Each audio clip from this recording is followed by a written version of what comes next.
Memang bersoalan kurban, saya jujur saja selama di Indonesia masih banyak salah pemahaman terhadap kurban. Dan saya pernah berkata, memang Islam kita di Indonesia Islam keturunan. Ya, jadi asal tahu saja. Ya, tapi dari segi belajaran, mohon maaf ya kita terlalu jauh terhadap pemahaman. Yang saya maksud, kita melaksanakan sesuatu tapi kita sudah belajar, sudah tahu, bukan hanya asal saya dengar, saya lihat, saya bukan sebatas itu, tapi kita punya dasarnya. Dan ini kelemahan kita, di antaranya kurban. Saya pernah mendengar, bukan malah sering mendengar soal kurban dihitungkan beroran. Jadi keluarga suami istri sama 5 anak berarti jumlah 7, wajib sapi. Kalau kurang daripada itu, atau misal suami istri tidak mampu, boleh ini tahun kurban kambing atas nama suami, tahun depan atas nama istrinya. Ini hal keliru sebenarnya. Yang dihitungkan soal kurban beda sama akikah dan beda sama zakat fitrah. Zakat fitrah sama akikah terhitung beroran. Akikah laki-laki 2 kambing, perempuan 1. Kalau tidak mampu boleh. Kalau ada kembar laki sama perempuan berarti 3 kambing. Tapi kalau tidak mampu boleh 1 kambing, tidak masalah. Dan tidak ada istilah sekarang saya kurban tapi nanti sisanya seolah-olah ada hutang sama Allah. Sesuai kemampuan kita. Di antaranya kurban. Kurban hitungannya berkeluarga, bukan beroran. Buktinya Rasulullah SAW dan juga cerita Nabi Ibrahim. Ketika Nabi Ibrahim mau sembelih Nabi Ismail, Allah turunkan apa? Mengganti sembelihan Nabi Ismail dengan ekor kambing dari surga. Berapa ekor kambing? 1. Padahal Nabi Ibrahim punya istri 2 dan anak. Ada istri Siti Hajar dan Sarah. Kemudian anaknya Ismail dan Ishak. Berarti semuanya berapa? 5. Kenapa Allah tidak turunkan 5 ekor kambing? Karena hitungannya memang 1 keluarga. Yang kedua, Rasul sendiri sembelih 2 kambing. Pertama, Bismillah atas nama Muhammad dan keluarga Nabi Muhammad. Padahal kita tahu keluarga Nabi Muhammad SAW termasuk keluarga besar. 11 istri, belum lagi anaknya laki-laki sama perempuan. Ada yang hidup maupun sudah mati, sudah termasuk semua. Yang hidup maupun mati. Yang kedua, Rasul sembelih sembelihan yang kedua atas namaku dan umatku. Umatnya berapa miliar? Cuma 1 ekor kambing. Kenapa Rasulullah SAW berkurban atas nama dirinya dan umatnya? Saya mengambil salah satu di sini tanda sayangnya Rasul kepada umatnya. Jadi saya selalu berkata, orang miskin yang tidak mampu berkurban seharusnya bangga di hari kurban, karena Rasul sudah kurbankan duluan atas nama dia. Jadi terima kasih ya Rasulullah, ingatkan kita. Yang kita tidak mampu, Rasul sudah. Bahkan kalau Rasul sudah kurban atas nama umatnya yang tidak mampu, berarti sudah terkabul. Kita aja belum tahu kabul atau tidak kalau kita berkurban. Tapi kalau Rasul sudah terjamin makbul. Oleh sebab itu, hitungan kurban itu adalah 1 keluarga. Misal, bapa punya istri, punya anak. Itu kalau mampu sapi silahkan. Mampu 1000 sapi silahkan. Kalau soal kemampuan tidak ada masalah. Tapi kalau soal kewajiban, tidak ada wajib lebih daripada 1 ekor kambing. 1 ekor kambing. Misal, kalau bapa punya istri 4. Misal. Cuman ini misal. Ya. Istrinya 4. Setiap istri anaknya 10. Berarti jumlah berapa? Anak 40, istri 4, berarti 44, sama bapa 45. Wajib 1 ekor kambing saja, cukup untuk semua ini. Tapi kalau soal mampu, ya silahkan. Mau 1000 kambing boleh, mau 1000 sapi boleh. Tidak ada yang melarang kalau soal kemampuan. Dan kalau kita mau sembelih, Bismillah atas namaku dan keluarga. Tidak perlu bawa data-data nama keluarga. Jadi disebutkan tukang sembelihnya ada capek menunggu sambil sebutkan nama-nama. Tidak perlu.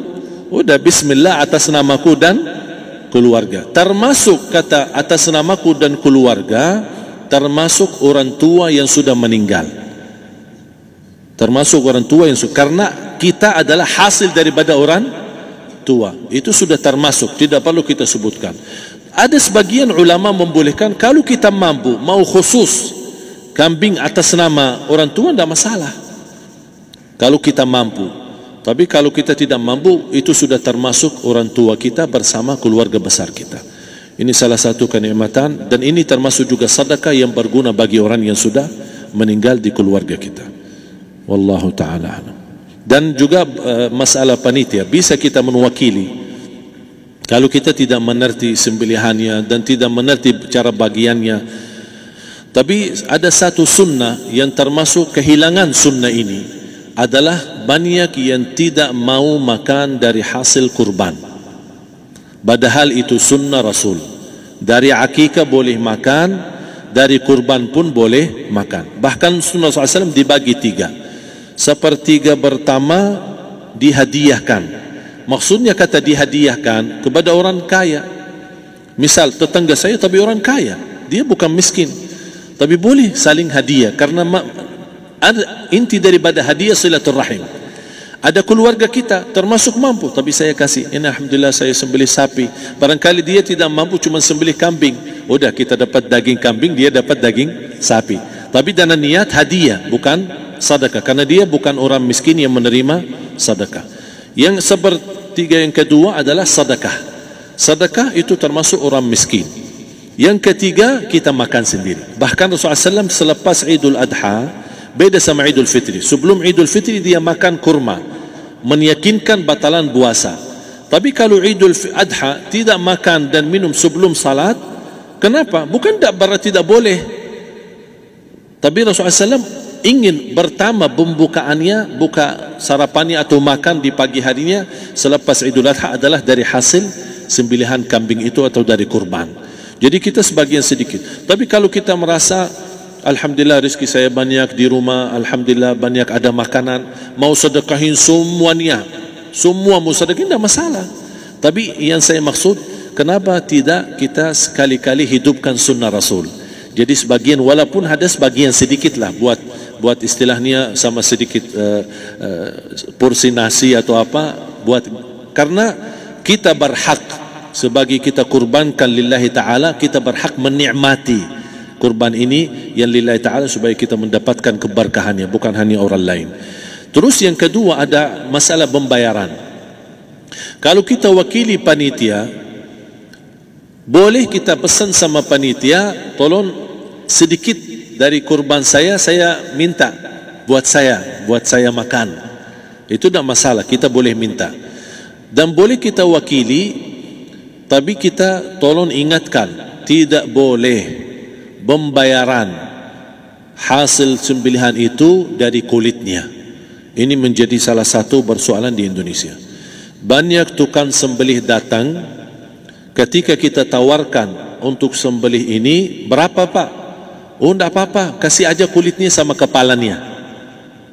Jangan Anda setuju, jangan Anda terima. Oh maaf, saya tidak bisa. Bapak berapa ongkos sembelihannya? Kita harus sepakat dulu.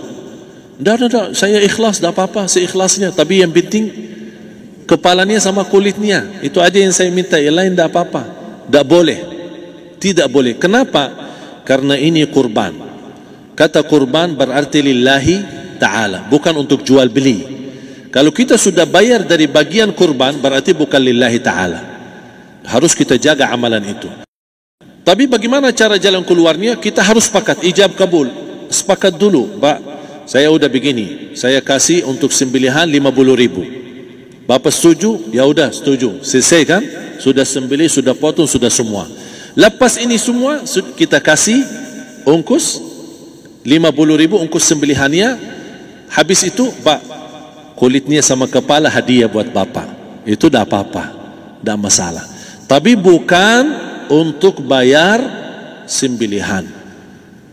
Faham maksud saya? Harus dibedakan supaya jangan sampai amalan kita kurban habis biaya, habis ini malah tidak diterima karena sudah kita bayar sebagian daripada kurban.